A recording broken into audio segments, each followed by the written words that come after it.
I never imagined that the day I traveled to see my daughter would feel like the loneliest journey of my life. I had spent months planning, thinking about what I would say, how I would greet her, and how I could bridge the gap that had grown between us over the years. My heart was full of hope, the kind of hope that mothers carry silently, fragile, yet unwavering. I wanted to see her, not just as the woman she had become, but as the little girl I had once held in my arms, the child who once laughed at my silly jokes and clung to me during storms. The drive to her house was long. Hours passed, each mile stirring memories I hadn't touched in years. I remembered the day she was born, her tiny fingers grasping mine, the way her eyes lit up when she smiled, and the nights I spent rocking her to sleep while whispering promises that I would always be there for her. Over the years, circumstances had pulled us apart, misunderstandings had grown, and life had introduced its cruel twists. But today, I told myself, today I would see her again. I had imagined this moment 1,000 times in my mind. I would knock on her door, and she would open it with a warm smile, surprise flashing in her eyes. She would step aside, welcome me in, and we would sit together, talking, laughing, sharing stories, a mother and daughter reconnecting. But as I drove up her street, a strange unease settled over me. Her house was bigger than I remembered, modern and well-maintained, clearly the home of someone who had worked hard, built wealth, and achieved success. I parked my car and took a deep breath, adjusting my scarf and smoothing my hands over my coat. I approached the front door with a mixture of nervous anticipation and trembling hope. I knocked, once, twice, 3 times, nothing. I waited. Perhaps she was busy, I told myself. Maybe she didn't hear. My heart beat faster, and I knocked again, louder this time. Still nothing. I pressed my ear to the door, listening for any sign of movement, any sound that would assure me she was inside. Silence, a cold, heavy silence that made my chest ache. I stepped back and glanced around the neighborhood, hoping for some hint, a neighbor's window, a passing figure, anything to tell me she was home. And then, I noticed it.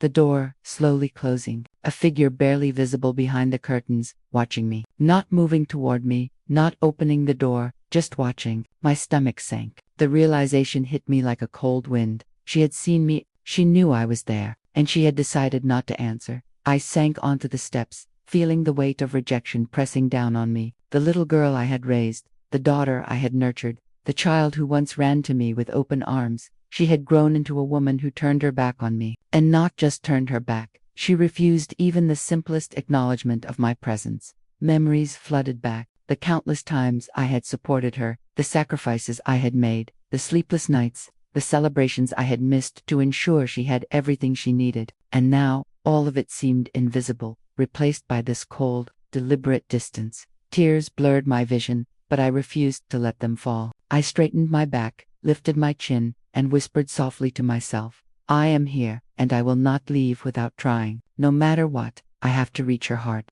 I knocked one final time, a gentle, persistent rap on the door. My hands shook, and I could feel my heart threatening to break. But I held on to the hope that somewhere inside, she would recognize me, the mother who had loved her unconditionally, who had spent years preparing for this very moment. Minutes passed. I could feel the chill in the air seeping into my bones. Yet I stayed on the doorstep, silent except for the sound of my own breathing. My husband, who had driven with me but now stood a few steps behind, placed a comforting hand on my shoulder. She come around, he whispered. But even his voice carried the uncertainty we both felt.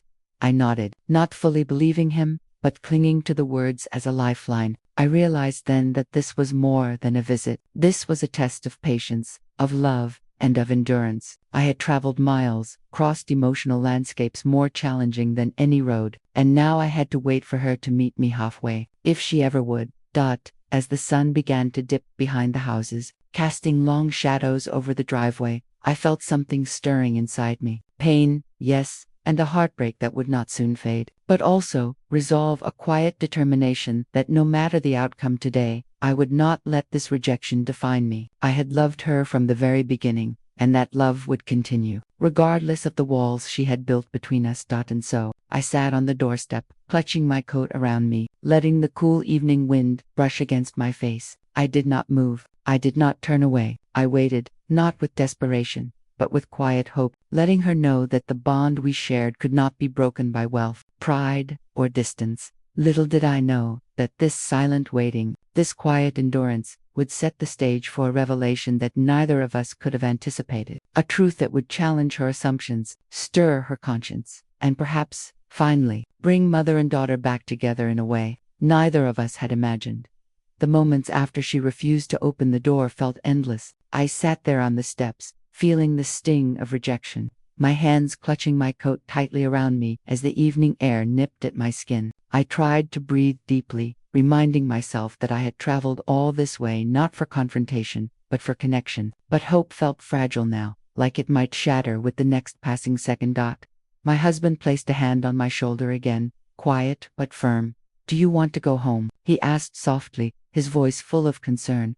I shook my head, though a part of me ached to retreat. I couldn't. I had come this far, crossed these miles, and endured years of distance. Walking away without trying to reach her would feel like surrendering, and I could not do that, not yet. So I stayed. I waited. I knocked again, softly this time, letting my fingers drum lightly against the polished wood. No response. But then I noticed a slight movement behind the curtain, a shadow, a flicker, a sign that she was watching. My heart leaped, but caution settled over it. I knew her well enough to understand that recognition didn't mean acceptance. The walls she had built around herself were high and fortified with pride, independence, and fear of vulnerability. As the sun dipped lower, casting the driveway in orange and pink hues, I reflected on the years that had led to this moment. Memories flooded me, the times I had held her close when she was sick, the nights I had stayed awake, comforting her fears, the sacrifices I had made so she could have opportunities I had only dreamed of. And now, all of that seemed invisible to her. The distance that had grown over time,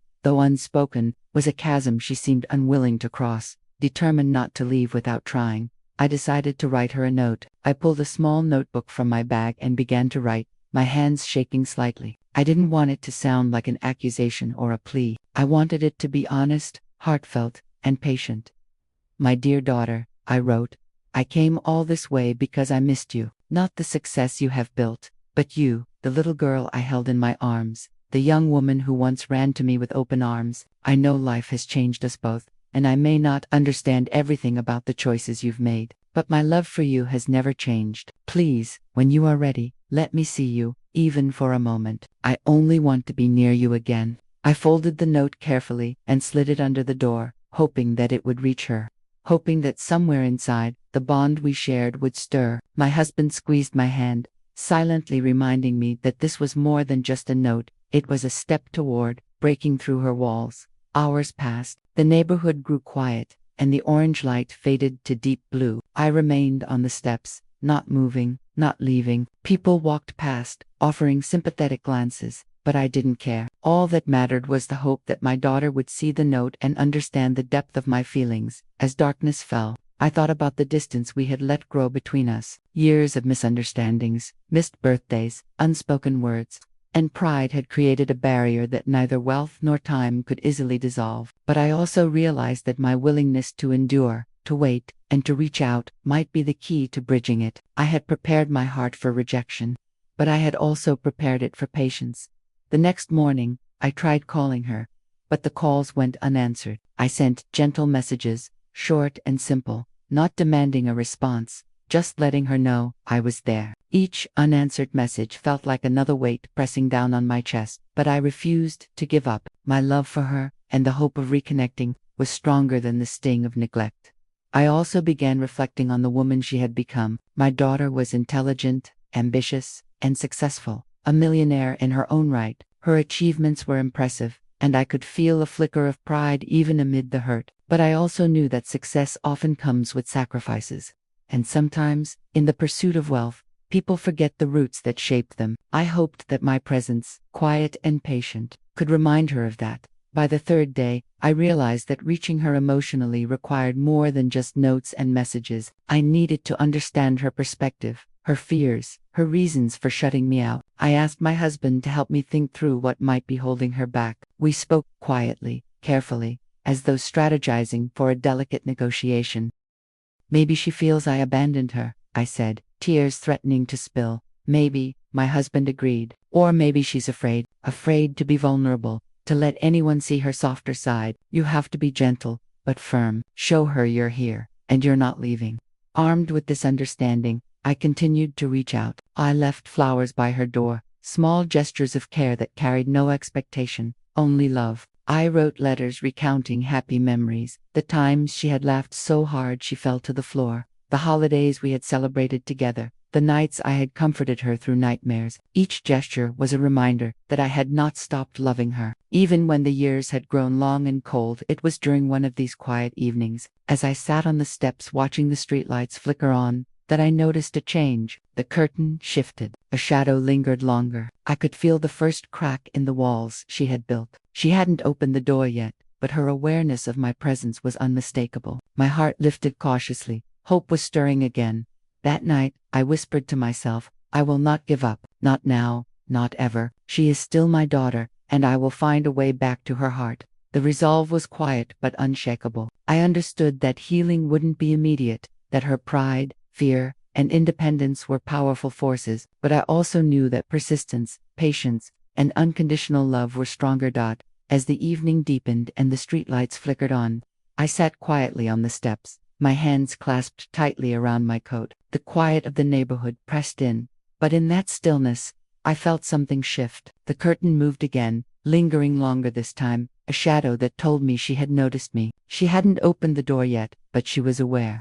And that small acknowledgement stirred a fragile spark of hope inside me. I whispered to myself, barely louder than the evening breeze, I will not give up, not now, not ever. She is still my daughter, and I will find a way back to her heart. My voice was soft, but beneath it lay a steadfast determination. I knew this journey was not measured in miles or knocks on a door, but in patience, endurance, and the courage to face rejection without losing hope. Sitting there, I realized that the hardest steps were often the invisible ones, waiting, holding space, and believing in love even when it felt unreciprocated. And in that quiet, I felt certain that the next moments, the small gestures and delicate conversations, would shape whether the distance between us could finally be bridged, or remain a chasm. The next morning, I returned to her doorstep, my resolve stronger than the sting of yesterday's rejection. I carried no expectations, only hope. A fragile, flickering hope that I could reach her, that she might finally allow me to remind her of the bond we had once shared. My husband stayed beside me, a quiet presence of strength, and together we waited, patient and unassuming. I knocked lightly at first, then with slightly more insistence, but always with calm and respect. I didn't shout, I didn't plead, I simply let her know I was there, that I had come, and that I wasn't going to turn away. Time passed slowly. I noticed a curtain twitch, a shadow linger near the window, and my heart lifted cautiously. It was a small sign, but signs like these were precious in the quiet war of hearts. I remembered the little girl she had been, how she used to run to me with joy, how her laughter had once filled every corner of our home. I let those memories fill me now, drawing courage from the past. I whispered softly to myself, she is still in there, I just have to reach her. Hours went by. I tried leaving gentle notes under the door, messages that carried no blame, no anger, only love. I wrote about the sunny days we had spent together, the nights I had comforted her during nightmares, the holidays filled with laughter and warmth. I reminded her of the times she had leaned on me, even when life seemed overwhelming. Each note was a seed of hope, placed carefully in the hope that one day it would grow. By late afternoon, I felt a change. A door handle rattled. I froze, holding my breath. Slowly, she opened the door, just enough for her face to peek through. Her eyes were cautious, wary, searching for what I could not see. For a moment, the world held still. I wanted to rush forward, to envelop her in the warmth of my arms, but I held back, remembering the walls she had built around herself. Mom, she said, her voice barely above a whisper, tinged with disbelief. Yes, it's me, I replied gently, keeping my hands visible, open, showing no pressure, no demand, only love. The door didn't open wider immediately. She seemed to measure me, weighing the years of absence against the truth of my presence. My heart ached, but I kept still, offering her space to make the choice. I wasn't expecting you, she said finally, her voice trembling slightly. I know, I said softly. I just wanted to see you, nothing more. No demands, no explanations, just to be with my daughter, if you'll let me. For a long moment, she said nothing. The air was thick with tension, hesitation, and unspoken words. I realized that years of pride, distance, and independence had built a fragile fortress around her heart. And yet, that brief opening, that hint of recognition, was a victory in itself. Slowly, the door opened a little wider. I stepped closer, careful not to rush, careful to let her feel safe. My husband remained nearby, quiet and supportive, understanding that this moment was hers to accept. "Mom, I don't know if I'm ready," she admitted, her voice wavering between fear and longing. "That's okay," I whispered. "I'll wait. I'll be here as long as it takes. I just wanted you to know that I never stopped loving you, and I never will." Something softened in her eyes, then a flicker of vulnerability that had been hidden behind ambition, fear, and the hard exterior she had built over the years. She stepped aside just enough to let me in, and in that simple act, I felt a bridge being rebuilt, fragile but real. Inside her home, the warmth of her space was undeniable. But what mattered more was the warmth beginning to seep back into our relationship. I noticed the small details, the way she lingered near me instead of stepping back, the way her voice lost some of its tension, the way her eyes betrayed the conflict between pride and desire for connection. "I've missed you," I said quietly, letting the words settle between us. "I know," she replied, almost inaudibly. I didn't realize how much I'd let distance grow between us. Tears pricked my eyes, but I blinked them back, choosing calm over emotion, patience over urgency. I wanted her to feel safe, not pressured. Every step had to be careful, every word intentional. We spent hours that afternoon talking, not just about the years lost, but about the little things, the memories that had lingered, the moments that had shaped both of our lives. Each conversation was a tiny thread, weaving together the fabric of trust, understanding, and mutual respect. It was slow, deliberate work, but every moment brought a quiet joy that no rejection could erase. By evening, I realized that the distance between us hadn't vanished completely, but it had narrowed. The walls she had built were no longer impenetrable. There was now a space for connection, a space where love could grow again, and that, I knew, was more powerful than any wealth or achievement. As I left her home that night, I felt a profound sense of hope. I had crossed miles, endured silence, faced rejection, and yet, here I was, standing at the threshold of reconciliation. The journey was far from over, but the first true breakthrough had happened. I whispered to myself as I walked to the car, "Love can endure, patience can heal, and even the walls built from fear and pride can be softened, one gentle step at a time." And in that quiet determination, I knew that the story was far from over. But the most difficult part, the first real step toward mending what was broken, had finally begun. Over the next few days, I stayed close, not hovering, but present. I respected her space while leaving subtle reminders that I was there, small notes, a favorite snack left on the counter, the softest knock at the door when I knew she might be home. Each gesture was deliberate, quiet, and patient. I wasn't demanding her love or forgiveness. I was planting seeds, hoping they would take root in her heart. The first real sign came unexpectedly. She called me one morning, her voice tentative, almost fragile. "Mom, can we talk?" she said. My heart leaped, but I kept my voice calm, gentle, measured. "Of course, my darling, whenever you're ready." When I arrived, she led me into the living room. This time, the door stayed open. She gestured for me to sit across from her, and I could see the war in her eyes, pride battling fear, past hurts clashing with longing. "I've been distant," she began, fumbling with her hands. "I didn't mean to shut you out like this. I just didn't know how to face everything, the past, the mistakes, the choices I've made. You didn't have to face it alone," I replied softly. "I'm here. I've always been here, and I never stopped believing in us." For the first time in years, she looked at me without defensiveness. She wasn't smiling yet, but her eyes softened, and the tension in her shoulders eased. That small shift, a fraction of vulnerability, felt monumental. We talked for hours that day. I listened more than I spoke, letting her voice flow freely. I didn't interrupt or correct. I simply held space, offering understanding and love. Slowly, she shared her fears, the pressure of her career, the expectations she placed on herself, and the guilt she felt for growing distant. Each confession brought us closer, and I could feel the invisible walls between us starting to crumble.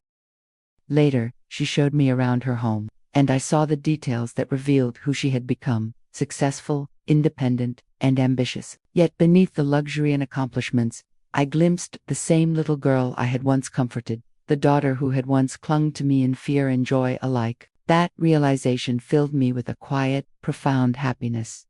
As the evening drew near, she finally allowed herself to sit beside me on the couch. The first touch, her hand brushing against mine, was hesitant, but it was a start. Words were still tentative, but the warmth in that gesture spoke louder than any apology could. "I've missed this," she whispered, her voice trembling. "So have I," I replied, holding her gaze. "And we can rebuild it, one step at a time. No rush, no expectations, just us, together." That night, as I left her home, I felt a weight lift from my shoulders. The fear of permanent rejection had faded slightly, replaced by cautious optimism. I had crossed miles, endured silence, faced rejection, and now I had glimpsed the first cracks in the walls she had built. The journey was far from over, but hope was alive again. Then the days that followed, our connection deepened gradually. We shared meals, laughed at old memories, and even debated lightly over trivial things. The small, everyday interactions that quietly rebuild trust and closeness. She began to ask for advice, sought my opinions, and sometimes just sat in comfortable silence beside me. These moments were small victories, yet monumental in their significance. Through it all, I realized that healing doesn't happen in a single conversation or dramatic gesture. It happens quietly, patiently, persistently. It's in showing up, even when the heart aches. It's in offering love without demanding it in return. And it's in waiting, with unwavering faith, for the moment when the other person is ready to receive it. By the end of that week, I could finally see her smile, genuine, soft, and unguarded. She hadn't fully let go of her pride, and I didn't expect her to, but the bridge was built. We had crossed the most difficult distance, not just in miles, but in hearts. And for the first time in years, I felt the warmth of our bond rekindled. That night, I whispered a quiet prayer of gratitude. I had faced rejection, endured silent doors, and waited patiently. And through it all, I had learned that love, patient, persistent, and unconditional, can reach even the most guarded hearts. I knew the journey wasn't entirely over. There would be lingering moments of pride, hesitation, and fear. But the hardest part, breaking through her resistance and reestablishing a connection, had been achieved. And that, I realized, was a victory more valuable than any wealth or accomplishment. As I looked back on the week, I understood something essential. Sometimes, the bravest act is not confrontation or argument, but the quiet endurance of hope. Sometimes, the greatest triumph is patience, love, and presence, even when it feels like your heart will break. And sometimes, miracles don't roar, they whisper, and you recognize them in the subtle softening of a gaze, the trembling of a hand, or the opening of a long-closed door. I never imagined that the day would come when I could finally stand in her living room and feel the distance between us shrink to almost nothing. It had taken days, patience, persistence, and a quiet endurance of hope. But here we were, my daughter and I, in a room filled not with tension, but with tentative warmth. Every glance, every small gesture, every careful word felt like a victory. I had waited years to see. She offered me a cup of tea, her hands slightly trembling, betraying the nervousness I had seen in her eyes since the first day. I accepted it with a gentle smile, letting the warmth of the cup anchor me to the moment. For a long while, we simply sat, sipping, listening to the quiet hum of the city outside her window. Neither of us forcing conversation, neither of us breaking the fragile peace we had built. "Mom," she said finally, her voice low, almost hesitant. I didn't realize how much I had shut you out. I thought I was protecting myself, but I see now that I was hurting us both." Tears welled in my eyes, but I blinked them back. I wanted her to feel safe, not guilty. "It's okay, sweetheart," I replied softly. "You don't need to apologize. We just need to start again, slowly, carefully, and that's what we're doing." For the first time in years, she allowed herself to lean into me. Her head brushed against my shoulder, tentative, unsure, but willing. That simple touch, so small yet so profound, carried decades of longing, missed moments, and unspoken words. I wrapped my arm around her, careful not to smother, careful to let her feel the freedom to choose connection. We began talking, really talking. For hours, she told me about her struggles, her fears, the pressures of her career, and the guilt she carried for growing distant. I listened without interruption, without judgment, allowing her to release the weight she had been carrying alone. And when it was my turn, I shared my own feelings, the nights I had worried, the moments I had missed her laughter, the quiet prayers I had whispered for her happiness. It was an emotional flood, but one that cleansed rather than overwhelmed. We laughed, we cried, we remembered, and slowly, the walls that had kept us apart crumbled. Every tear shed, every small admission of fear or longing, built a bridge where there had once been a chasm. At one point, she stood up and went to her piano, something I hadn't seen her do in years. She played a soft melody, one that reminded me of her childhood, the tunes she used to hum when she was nervous or excited. I listened, feeling a mix of nostalgia, joy, and deep gratitude. Music had always been a thread between us, a language of connection beyond words, and now, in that room, it spoke louder than any apology or explanation ever could. After the music ended, she turned to me with tears in her eyes. "Mom, I'm so sorry. I know I hurt you. I don't want to lose this US again." "You haven't lost me," I said gently. "You could never lose me, and we'll take this one day at a time. That's all we need." We sat together as the evening turned into night, sharing memories, laughter, and even disagreements, small, harmless disagreements that reminded us that the bond between mother and daughter is alive, real, and imperfect. I noticed something I hadn't realized before. Her eyes, once guarded and distant, were now open, tender, and trusting. The pride that had kept her away was softening, replaced by a willingness to reconnect. Days turned into weeks, and each visit brought us closer. She began inviting me to small moments in her life: coffee in the morning, walks in the park, even casual errands. It was gradual, delicate, and intentional, but the effect was profound. I felt the mother-daughter bond rekindled, no longer fragile, but resilient.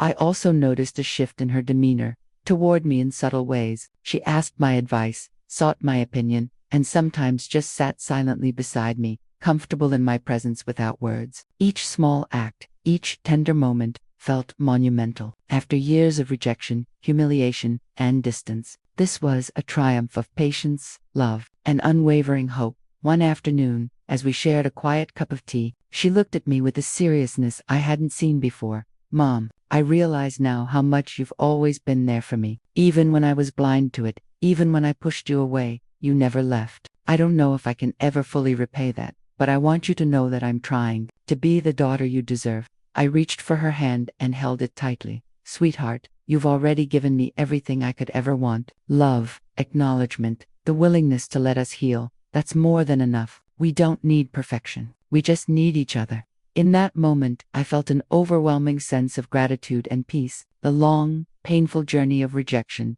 distance, and fear had led to this, a space of connection, understanding, and mutual respect. The wealth, the success, the material accomplishments, none of that mattered in comparison to this rediscovered bond. We laughed about old memories, shared new stories, and even shed tears together. I realized that the most profound joys often come after the greatest struggles. Love, patience, and persistence had transformed what seemed like an insurmountable gap into a bridge of hope, warmth, and trust. Looking back, I understood something essential. The hardest moments often lead to the most beautiful reunions. The rejection, the silence, the closed doors, they were not the end, but the test. A test of patience, endurance, and the power of unconditional love. And we had passed it together. That night, as I left her home, I paused on the steps and looked back. The lights inside glowed warmly, and I felt a quiet sense of triumph, not of victory over someone else, but of victory over fear, pain, and uncertainty. I had endured, I had waited,